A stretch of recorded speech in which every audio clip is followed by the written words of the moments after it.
What was Kamala Harris doing this entire time? Well, it turns out she was writing a book, an important book that's going to fix everything. Here it is, ladies and gentlemen, the moment you've been waiting for. Kamala Harris's comeback, okay? The comeback queen herself, Kamala Harris. The Kamala Brigade is alive and well. She was powering up. She was writing a manual on how she lost and how you can too. And let's see if my prediction that I made yesterday came true here. You look rested. Yeah.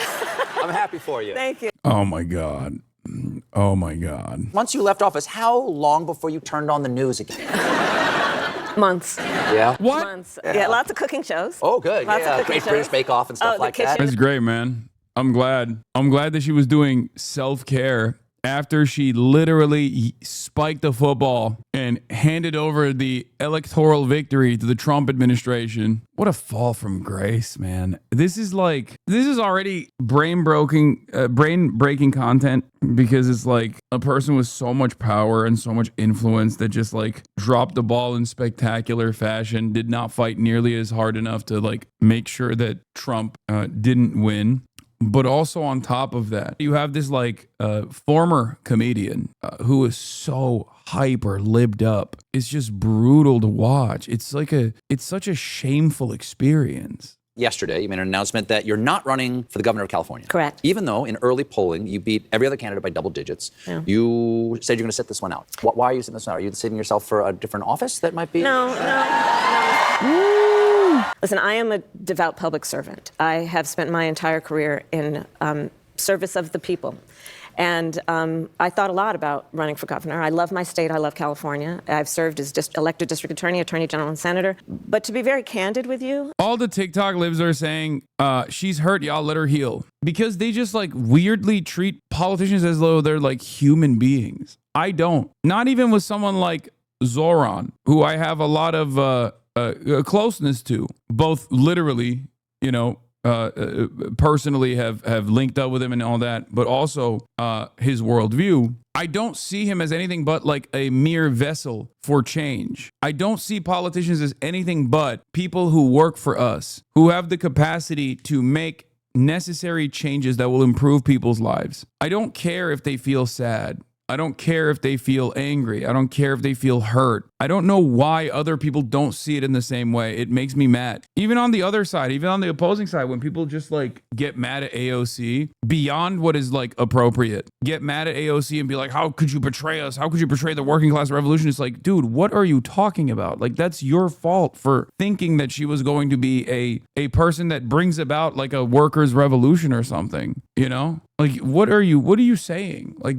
what is this like celebrity culture attitude that people have? You play games with AOC? Exactly. I say this as someone who literally talks to AOC directly. Same with Zoran. The attitude will forever be, put the policy in the bag, little bro. You work for us, okay? Put the policy in the bag. I don't care. And it's strange that people have created this like celebrity culture around these politicians. And it's like, it's even stranger when liberals do it, because they like correctly point out how silly it is when Republicans do it for Donald Trump. But there's a reason why they're called public servants, you know? They serve us. They're servants. recently I made the decision that for now, I don't want to go back in the system. I think it's broken. I believe, and I always believed, that as fragile as our democracy is, our systems would be strong enough to defend our most fundamental principles. And I think right now that they're not as strong as they need to be, and I just don't want to, for now, I don't want to go back in the system. It's like a total reversal of Bernie. Anytime Bernie has a camera on him, he is so issue focused, constantly talking about the pain Americans are experiencing, the struggles Americans are experiencing, and what tangible policy solutions are to those issues. This is all vague generalizations, just like pointing the finger at like the dream of an America or something. Some kind of American mythology that she's pointing to. It's just all fluff. This doesn't work. It's just all nonsensical platitudes, vague generalizations. Like, this is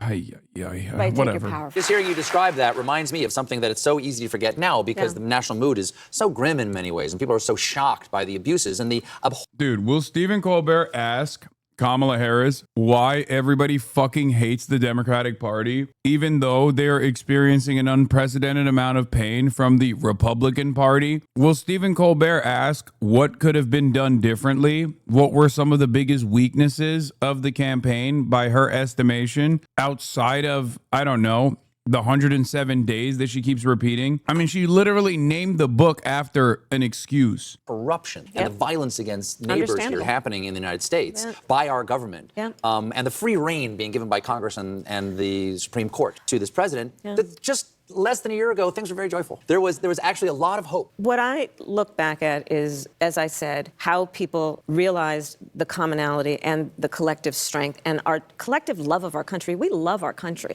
And the thing about that experience is exactly what propels me to think about this moment and the future and not look back too much, which is those same people, they're still here. They still know joy in their hearts. They still know how to have a sense of optimism and faith in the future and to believe and to fight for that. And that hasn't gone away. And I just think it's really important that we never let a circumstance, situation, or person defeat our spirit. You can't let that happen. You can't give up your belief in what can be and what can be better. And in spite of, I talked about it the day after the election. Am I crazy, or is she just not saying shit right now? Like, at all. I'm trying to understand. I'm trying to interpret her words a little bit, but she's giving me nothing, bro. What the hell is this? And again, I talk about it in the book. That was a rough bleeping day for me.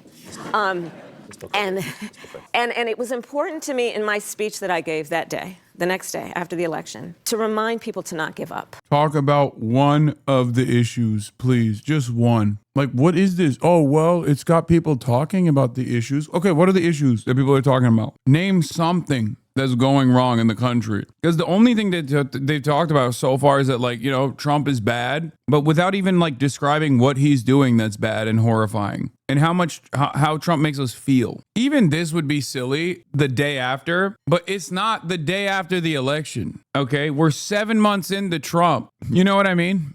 We're 7 months into Trump. You have to have some issues with what's going on, right? Let me say something about Joe Biden. I have an incredible amount of respect for him.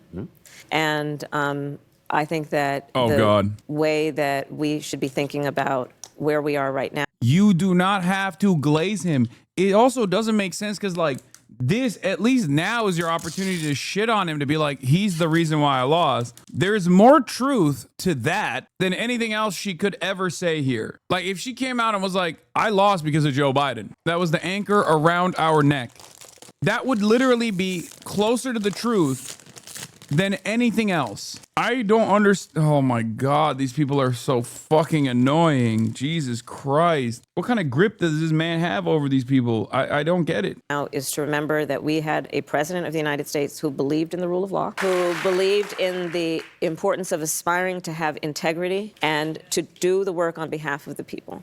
And that's where I'll leave that. I mean, it's an instinct of mine to be someone who does not participate in piling on. And I was not going to pile on. And I just wasn't going to do that.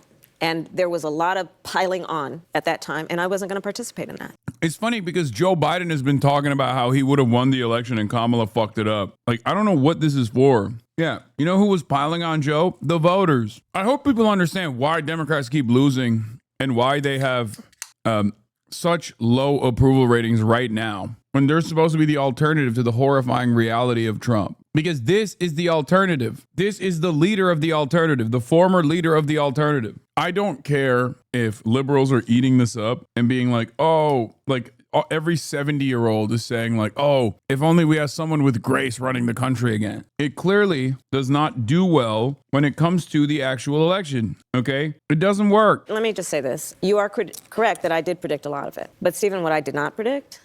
I predicted this coming. Let's see if they even talk about Israel. It seems like they won't even talk about that. Was the capitulation.